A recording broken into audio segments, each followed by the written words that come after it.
የዓለም የኃይል አቅርቦት ዘርፍ ላይ መስተጓጎልን በመፍጠር ካዳጊ እስከ በለጸጉት ሀገራትን ጫና ውስጥ ከቶ የቆየው የመካከለኛው ምስራቅ ጦርነት በአሜሪካና በኢራን መካከል በተደረገው ለ2 ሳምንት በሚቆይ ጊዜያዊ የተኩስ አቁም ስምምነት መቋጨትን ተከትሎ ሀገራት የድጋፍ መልእክቶቻቸውን እያስተላለፉ ነው። የአሜሪካ የጦር ሰፈሮችን በመያዛቸው የኢራን ጥቃቶች ኢላማ ሆነው የሰነበቱት የገልፍ ሀገራትና ሌሎች የመካከለኛው ምስራቅ ሀገራት ጊዜያዊውን የተኩስ አቁም ስምምነት እንደሚደግፉት በመግለጽ ጦርነቱ በዘላቂነት እንዲቋጭም ጥሪ አቅርበዋል። ሳውዲ አረቢያ በቀጠናው ሀገራት ላይ የሚፈጸሙ ጥቃቶች እንዲያበቁ ጠይቃለች። የሆርሙዝ ሰርጥም ክፍት መሆን ይገባዋል ስትል መክራለች። ጊዜያዊ የተኩስ አቁም ስምምነቱ ለዘላቂ ሰላም ይመራል የሚል ተስፋ እንዳላትም የውጭ ጉዳይ ሚኒስቴር መስሪያ ቤቷ ገልጿል። ኩዌት የተኩስ አቁም ለተሟላና ዘላቂ ሰላም ይመራል የሚል ተስፋዋን ገልጻለች። በኢራን ጥቃቶች ሰለባ ከሆኑ ሀገራት መካከል እንደመሆኗም ተዋጊ ኃይሎች በቶሎ ለድርድር እንዲቀመጡ ጠይቃለች። ኳታር በቀጠናው ውጥረቶች መስፋፋታቸው እንዲያበቃም መጠየቅን መርጣለች። የተሟላ የተኩስ አቁም እንዲኖር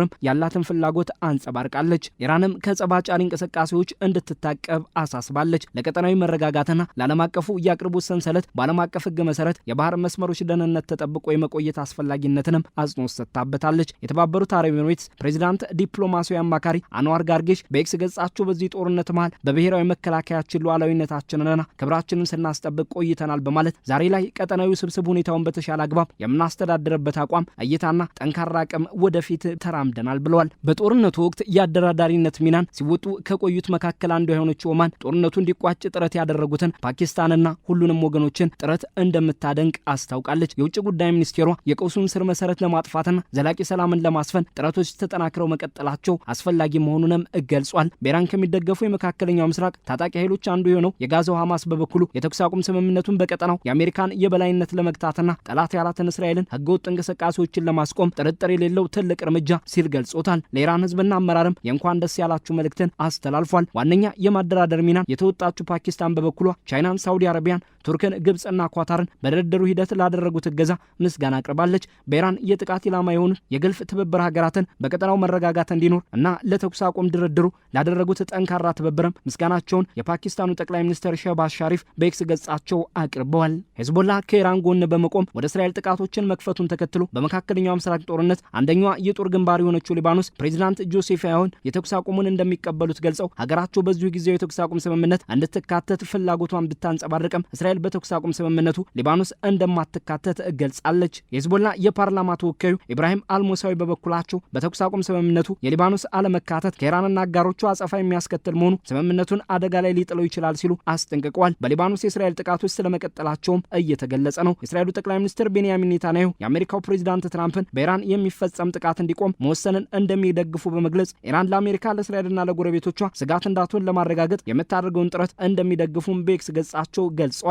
የኢራን የውጭ ጉዳይ ሚኒስትር አባስ አራግቺ ከፓኪስታኑ የጦር አዛዥ ጋር እስራኤል በኢራንና በሊባኖስ የተኩስ አቁም ስምምነቱን ስለጣሰችባቸው አግባቦች በስልክ መምከራቸውን ገልጸዋል። ሚኒስትሩ ፓኪስታን በአደራዳሪነት ስለነበራት ሚናም ምስጋናቸውን ማቅረባቸውን ገልጸዋል። የአሜሪካው የመከላከያ ሚኒስትር ፔቴክሲት ስለ ተኩስ አቁሙ በሰጡት መግለጫ ኢራን ለድርድር ለምናናለች በማለት ተናግረዋል። አሜሪካ ከተኩስ አቁሙ ስምምነት በፊት ድል ተቀዳጅታለች ባሉበት አሁንም ቢሆን ቴህራን የተኩስ አቁም ስምምነቱን ከጣሰች ከመሰረተ ልማቶቿ ላይ ጥቃት ለመፈጸም ዝግጁ ነን ሲሉም አስጠንቅቀዋል። በስምምነቱ መሰረት መንቀሳቀሷን ለማረጋገጥም የአሜሪካ ጦር በቀጠናው እንደሚቆይ አስታውቀዋል። ቱርክ በበኩሏ ለተኩስ አቁም ስምምነቱ ያላትን አድናቆት በመግለጽ ሙሉ ለሙሉ ተግባራዊ እንዲሆን ጥሪ አቅርባለች። ፕሬዚዳንቷ ረሲብ ጣይብ ኤርዶሃን በጦርነት ለተጎዳው ቀጠና የተኩስ አቁሙ ወደ መረጋጋት የሚመራ እንደሚሆን ያላቸውን ተስፋ ገልጸዋል። በአሜሪካ እስራኤልና ኢራን መካከል እየተካሄደ በቆየው ጦርነት ከቴህራን ዲፕሎማሲያዊ ድጋፏን በመግለጽ የቆየችው ሩሲያ በውጭ ጉዳይ ሚኒስትሯ ሰርጌይ ላቭሮቭ በኩል የተኩስ አቁም ስምምነቱን በማድነቅ በመካከለኛው ምስራቅ ያሉ ሀገራትን ጥቅሞች ያመጣጠነ ሰላም እንዲኖር እንደምትሻ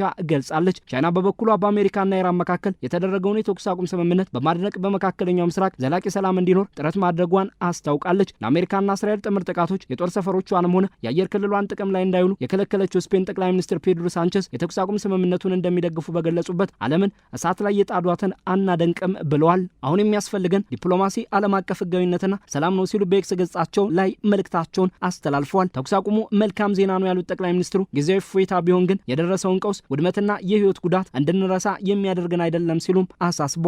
የስፔን የውጭ ጉዳይ ሚኒስትር ጆሴ ማኑኤል አልባሬዝ እስራኤል በሊባኖስ እየፈጸመቻቸው ያሉትን ጥቃቶች እንድታቆም ጠይቀዋል። ሊባኖስ በተኩስ አቁም ስምምነቱ ውስጥ መካተት አለባት ያሉት ሚኒስትሩ ጦርነቱ ማብቃት አለበት ሲሉ አጽንኦት ሰጥተዋል። የፈረንሳዩ ፕሬዚዳንት ኢማኑኤል ማክሮን በበኩላቸው ለተኩስ አቁሙ ያላቸውን ድጋፍ በመግለጽ ስምምነቱ ሊባኖስንም የሚያካትት እንዲሆን ጠይቀዋል። በሊባኖስ ያለው ሁኔታ ትኩረት ሊሰጠው በሚገባው ደረጃ ላይ መሆኑንም ፕሬዚዳንቱ ገልጸዋል። የአውሮፓ ህብረት የውጭ ፖሊሲ ኃላፊ ካጃ ካላስ ስምምነቱን ለዘላቂ ሰላም ስፍራ የሚሰጥ ስጋቶችን ለማስቀረት እድል የሚከፍት የመርከብ ትራንስፖርትን እንደገና የሚያስጀምር የሚሳኤል ጥቃቶችን የሚያስቀር ሲሉ አድንቀዋል። የተባበሩት መንግስታት ድርጅት ዋና ጸሐፊ አንቶኒዮ ጉተሬዝ በበኩላቸው ሁሉም ወገኖች ለስምምነቱ ተገዥ እንዲሆኑ ጥሪ አቅርበዋል። ፓኪስታንና ሌሎች ሀገራትን ላደረጉት ጥረትም ምስጋናቸውን ቸረዋል። በጦርነቱ ሳቢያ የጥቃቶች ሰለባ የሆኑት የገልፍ ሀገራት ለ2 ሳምንት የሚቆየውን ጊዜያዊ የተኩስ አቁም ስምምነትን ቢያበረታቱም ጥያቄያቸው ዘላቂ ሰላም መሆኑን አንጸባርቀዋል። ሊባኖስ የተኩስ አቁም ስምምነቱ እኔንም ያካትት ብትልም ከእስራኤል በኩል ተቀባይነት አላገኘም። በሊባኖስ ምድር ያለው ጦርነትም ቀጥሏል።